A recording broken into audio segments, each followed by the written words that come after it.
Hello everyone, my name is Matias Solorzano. I am going to be presenting the presentation that's based on my research and advocacy experiences. As you can see, I am very open about my status as an autistic individual, hence why this presentation is titled Unapologetically Autistic Academia and Me. And I'd like to give thanks to Alicia and Jim, my friends, for helping me come up with the title.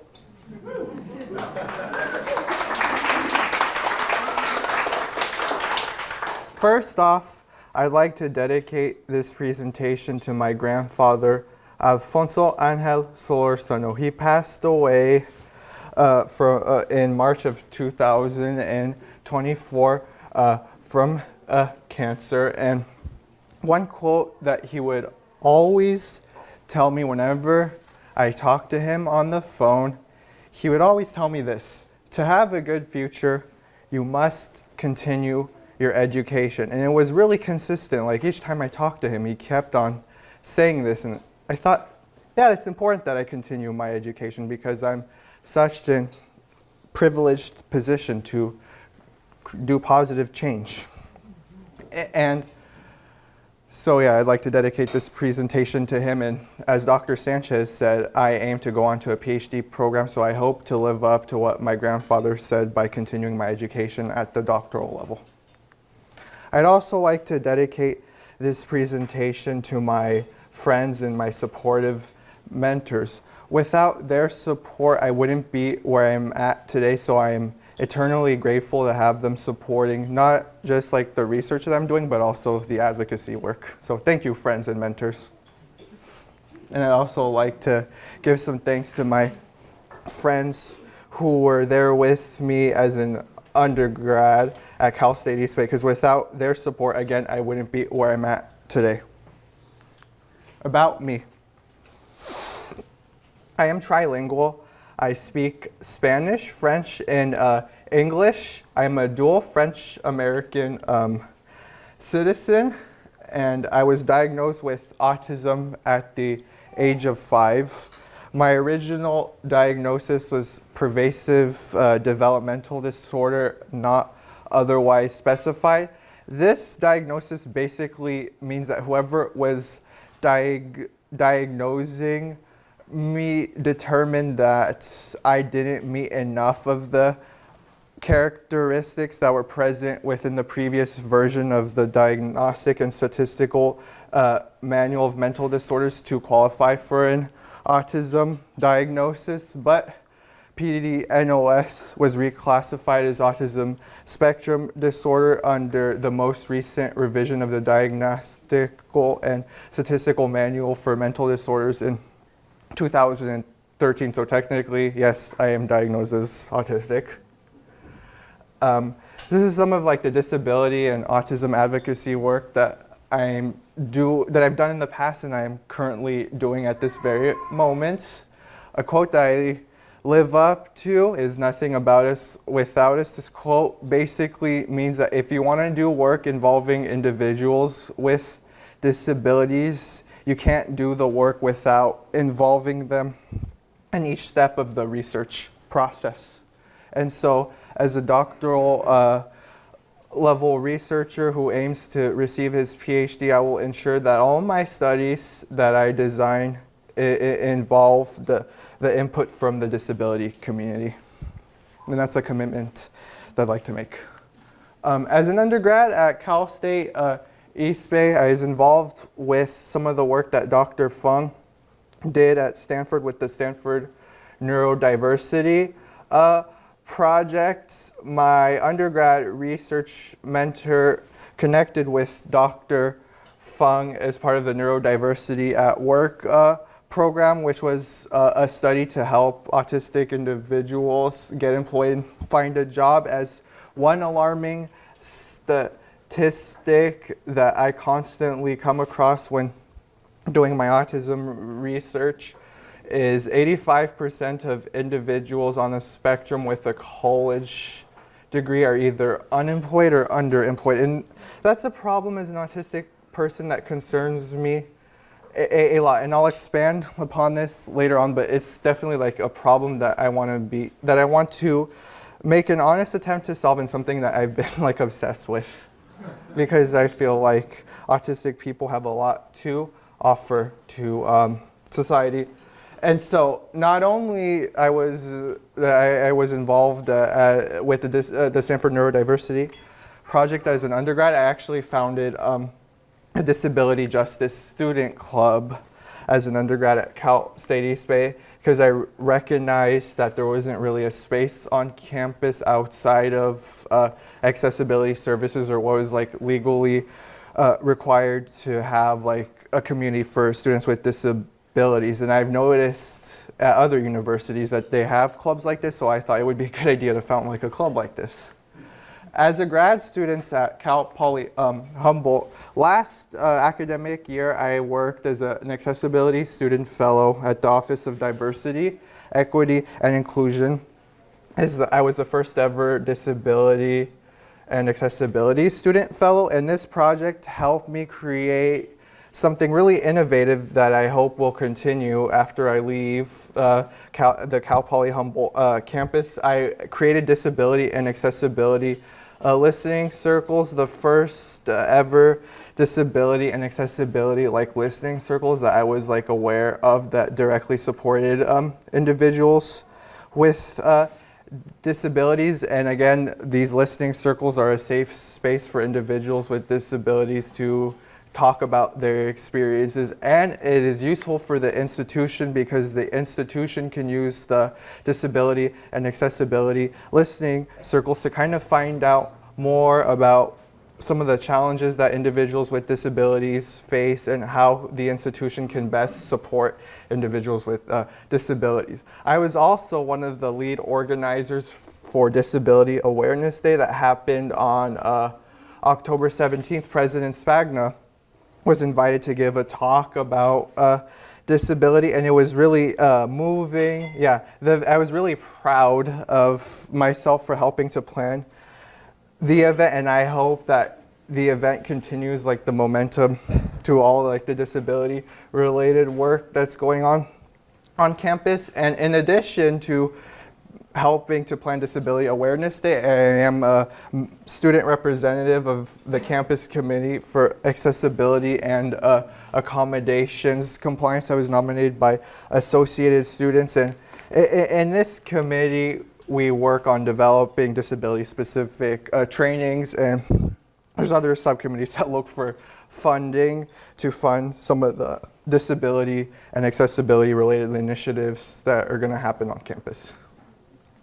This year, I started an internship with the California Department of Developmental Services in June of 2024.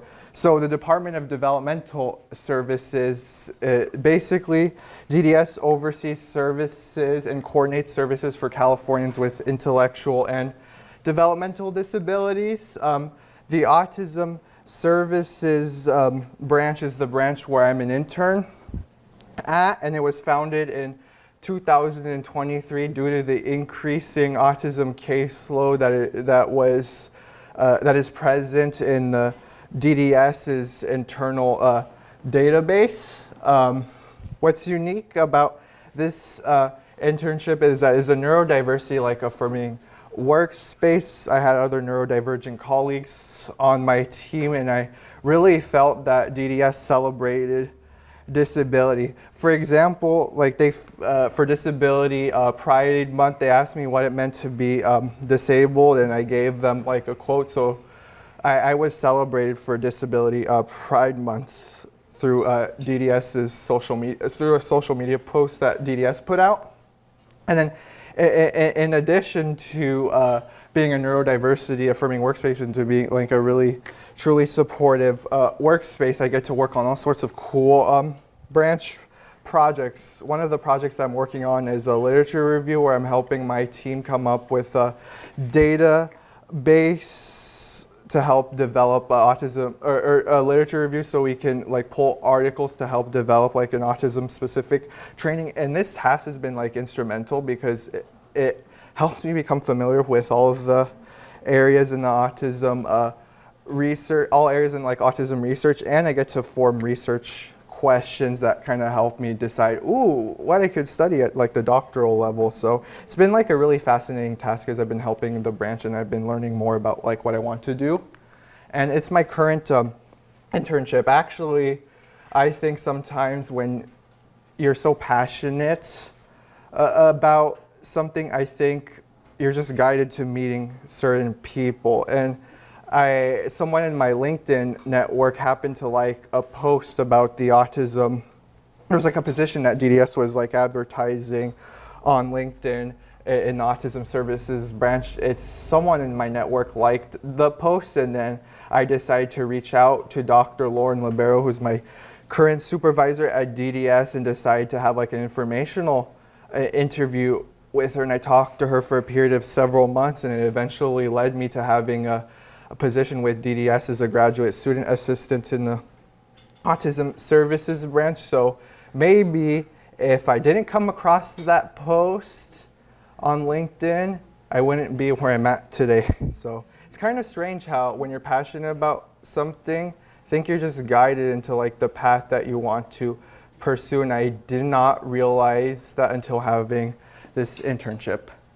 So my master's thesis, I am really interested in looking at the impact of biases in performance evaluations, specifically in academic contexts concerning neurodivergent professors that either disclose or don't disclose their disability. So the research has found that people form negative autism biases. Usually when you think of an autistic individual, you tend to avoid them or don't think of them favorably, but this can change when one's autism identity is disclosed. When an autistic person discloses their autistic identity to a non-autistic individual, people will evaluate them more favorably. There's also the gender component that my thesis will look at. Specifically the positive male bias and the negative female bias in the research concerning student evaluations of instructors. Students consistently rate male instructors more favorably than female instructors. And my research questions, I am interested in finding out this with the research that I'm conducting with in my master's thesis. Are male and female professors evaluated differently by male and female students when the professor's autism identity is revealed compared to not revealed? My aim with my master's thesis, as I said before, I am interested in looking at the impact of autism disclosure on academic performance evaluations of professors. I make two predictions, or I have 7 predictions, but there were too much. I made too many predictions to fit like on one slide, so here I have 2 predictions. I predict that the student evaluations of teaching will be biased against women, but these evaluations will be more favorable if an autism diagnosis is disclosed. So basically, the female professor that discloses an autism diagnosis will be evaluated more favorably than a female professor that doesn't disclose an autism diagnosis. And my other prediction that I'm going to make, autistic men are rated the highest when they disclose an autism diagnosis. This basically means that autistic men who disclose autism will be rated higher than autistic men that don't disclose an autism diagnosis. Overall, autistic males, I predict, will be rated higher than autistic females. This is going to be consistent with the research that says that male professors are rated higher than female professors. And a novel contribution, this is how my research adds to what's already been done. I'm specifically interested in the interaction between autism disclosure and how the interaction between autism disclosure and the gender of professors and students. I also have some exploratory components in my master's thesis.